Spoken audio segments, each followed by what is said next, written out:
नमस्कार. आज आपण श्री संतोषी मातेची कहाणी ऐकणार आहोत.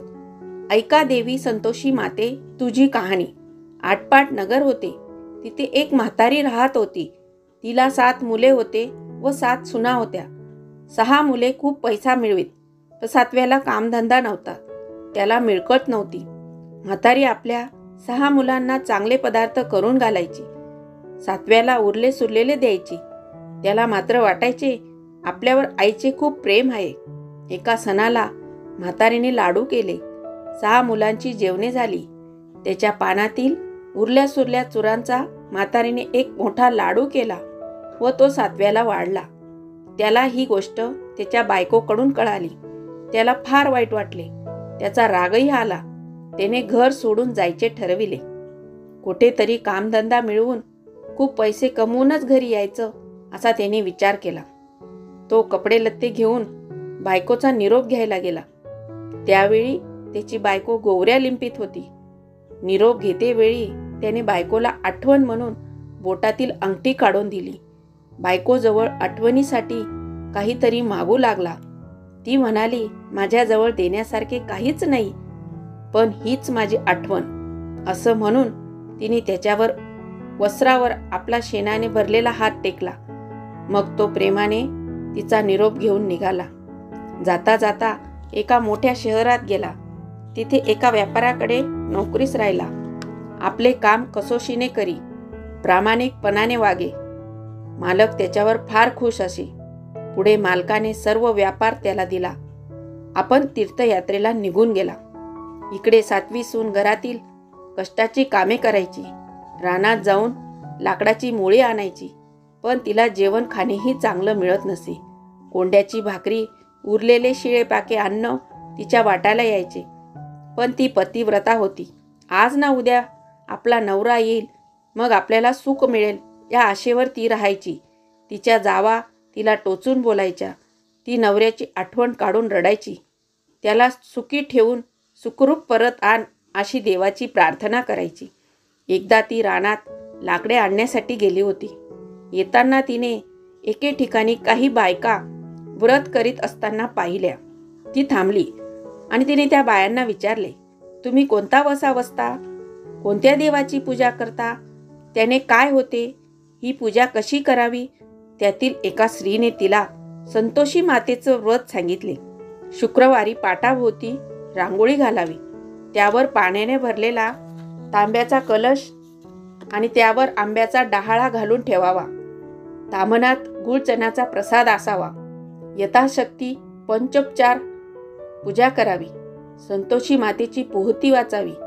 गुळचण्याचा नैवेद्य दाखवावा. आरती करावी आणि आपली इच्छा देवीला सांगावी. हे व्रत गरिबांपासून श्रीमंतापर्यंत सर्वांनी आपल्या ऐपतीप्रमाणे करावे. सर्व माहिती सांगून ती म्हणाली, बाई, हे व्रत केल्याने दुःख दारिद्र्य नाहीसे होते. आपल्या मनातील इच्छा पूर्ण होतात. घरात लक्ष्मी येते. आवडता माणूस परदेशी गेला असेल तर लवकर सुखरूप परत येतो. नोकरीत धंदा नसणाऱ्याला तो मिळतो. लग्न होत नसेल तर लग्न होते. मनपसंत नवरा मिळतो. मुलं नसतील त्याला मुलं होतात. मनोभावे प्रार्थना करावी. दिवसभर उपवास करावा. पूजा केल्यानंतर संध्याकाळी एक वेळ जेवावे. जेवणात आंबट पदार्थ बिलकुल असता कामा नये. हरभऱ्याची भाजी अवश्य असावी. असे 4 महिने करावे. शेवटच्या शुक्रवारी व्रताचं उद्यापन करावं. प्रसादात चणे व गूळ 1.25 आणा, 1.25 रुपया याप्रमाणे सर्व प्रमाणात असावा. उद्यापनाच्या दिवशी मग कहाणी वाचावी किंवा ऐकावी. 8 मुलांना खीरपुरीचं जेवण घालावे. मात्र आंबट पदार्थ जेवणाखानात असता कामा नये. लगेच तिने मनात संकल्प केला, मी हे व्रत करीन. पहिल्याच शुक्रवारी रानात जाऊन तिने लाकडाची मोळी आणली आणि ती विकली. 1.25 आण्याचे गुळचणे तिने विकत घेतले. दुसरे साहित्य जमा केले. ती आंघोळ करून संतोषी मातेच्या देवळात गेली. तिने आणलेल्या साहित्याने श्रद्धापूर्वक संतोषी मातेची पूजा केली. मनोभावे प्रार्थना केली. त्या दिवशी उपवास केला. कहाणी ऐकली. याप्रमाणे ती दर शुक्रवारी करू लागली. इकडे तिचा नवरा व्यापार धंदा करीत होता. तो घरची आठवणच विसरला होता. त्याच्या स्वप्नात संतोषी माता गेली. त्याला म्हणाली, आज 12 वर्ष झाली. तुझी पतिव्रता बायको तिकडे तुझी वाट बघते आहे. दीर जावा तिचा छळ करताहेत. दिवस रात्र ती काबाड कष्ट करीत आहे आणि तू इकडे मजा करत आहेस. तिला जाऊन भेट. सकाळी उठल्यावर त्याने आंघोळ करून संतोषी मातेची मनोभावे पूजा केली, प्रार्थना केली, देणीघेणी पुरी करण्यास सुरुवात केली. लवकरच सर्व व्यवहार पूर्ण झाले. त्याने आपली सर्व संपत्ती गोळा केली आणि आपल्या घरी जाण्यास निघाला. तो आपल्या गावाजवळ आला. त्या दिवशी त्याची पत्नी नेहमीप्रमाणे मोळी घेऊन येताना श्री संतोषी मातेच्या देवळात बसली होती आणि म्हणाली, माते, माझा पती मला कधी भेटेल? देवी म्हणाली, आजच तुझा पती तुला भेटेल. आता मी सांगते तसं कर. तुझी मोळी सोड. तिच्यासारख्या 3 मोळ्या कर. एक माझ्या मंदिराजवळ ठेव, दुसरी नदी किनाऱ्याजवळ ठेव आणि तिसरी मोळी डोक्यावर घे. ती मोळी पाहून तुझ्या नवऱ्याला जेवण करण्याची इच्छा होईल. तो तुझ्याकडून ती मोळी विकत घेईल, जेवण करील आणि त्यानंतर घरी जाईल. मग तू माझ्या मंदिराजवळची मोळी घेऊन घरी जा.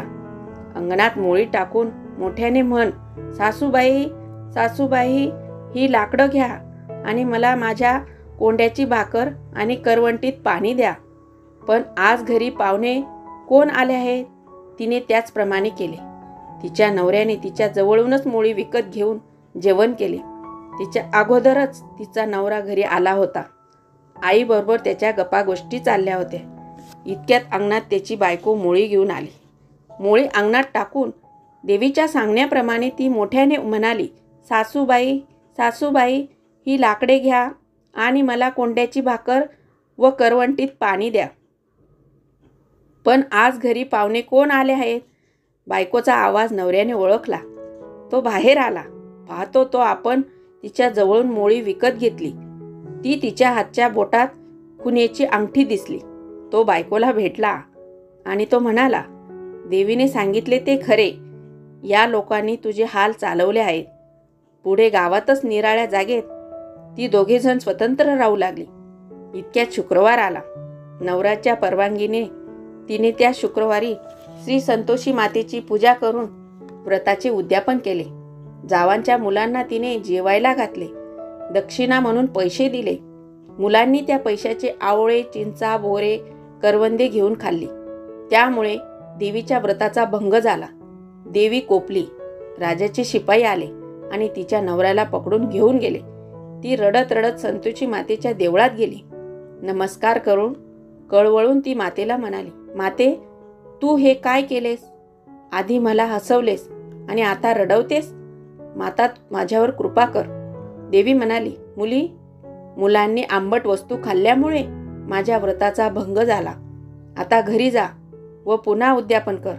आता चूक करू नको. सर्व काही चांगले होईल. ती आनंदाने घरी निघाली. वाटेतच तिचा नवरा तिला भेटला. तो म्हणाला, मी संपत्ती मिळवून आणली. त्याचा कर भरला नव्हता. त्यासाठी मला राज दरबारात बोलावले होते. राजाकडे कर भरूनच आता मी आलो आहे. ते ऐकून तिला फार आनंद झाला. ती दोघे आनंदाने घरी आली. येत्या शुक्रवारीच त्यांनी उद्यापनाची तयारी केली. मुलांना जेवायला बोलवले. मुले म्हणाली, आम्हाला काही आंबट खायला घालशील किंवा पैसे देशील तर आम्ही येतो, नाहीतर नाही. ती म्हणाली, आंबट चिंबट काही मिळणार नाही. यायचे तर या, नाहीतर येऊ नका. मुले काही गेलीच नाहीत. तिने ब्राह्मणांना बोलवून आनंदाने जेवायला घातले. उद्यापन यथासांग पार पाडले. देवी तिला प्रसन्न झाली. गाई, म्हशी, शेतीवाडा, लक्ष्मीने घर भरले. तिला एक सुंदर मुलगाही झाला. एक दिवस देवीच्या मनात आले, आपण हिच्या घरी जावे. देवीने अक्राळ विक्राळ रूप घेतले. काळाकुट्ट रंग, चपटे नाक, बटबटीत डोळे, मोठे जाड रुंद होठ, स्थूल शरीर, कपड्याच्या चिंध्या अशा रूपाने देवी अंगणात आली. सासूने पाहिले. ती मोठ्या मोठ्याने ओरडू लागली, धावा धावा, कोणी जखीन घरात येत आहे. ओरडा ऐकून मुले धावत आली. पण तशा रूपात देवीला पाहून ती तिने ओळखली. ही तर माझी संतोषी माता तिने देवीला नमस्कार केला. तिच्या पायावर डोके ठेवले, हात धरून घरात आणले, मनोभावी पूजा प्रार्थना केली, गूळ चण्याचा नैवेद्य दाखवला. संतोषी मातेने सुमेर रूप घेतले. आता घरातील सर्वजण जमली. संतोषी माते, आम्ही चुकलो, आम्ही पापी आहोत, आम्हाला क्षमा कर, सर्वांनी प्रार्थना केली. संतोषी माता प्रसन्न झाली. सर्वांना आशीर्वाद देऊन देवी गुप्त झाली. ज्याप्रमाणे त्या सुनेला श्री संतोषी मातेने सुखी केले, तसेच हे व्रत करणाऱ्यांना, कहाणी ऐकणाऱ्यांना सर्वांना संतोषी माता सुखी करो. ही साठा उत्तराची कहाणी 5 उत्तरी सुफळ संपूर्ण.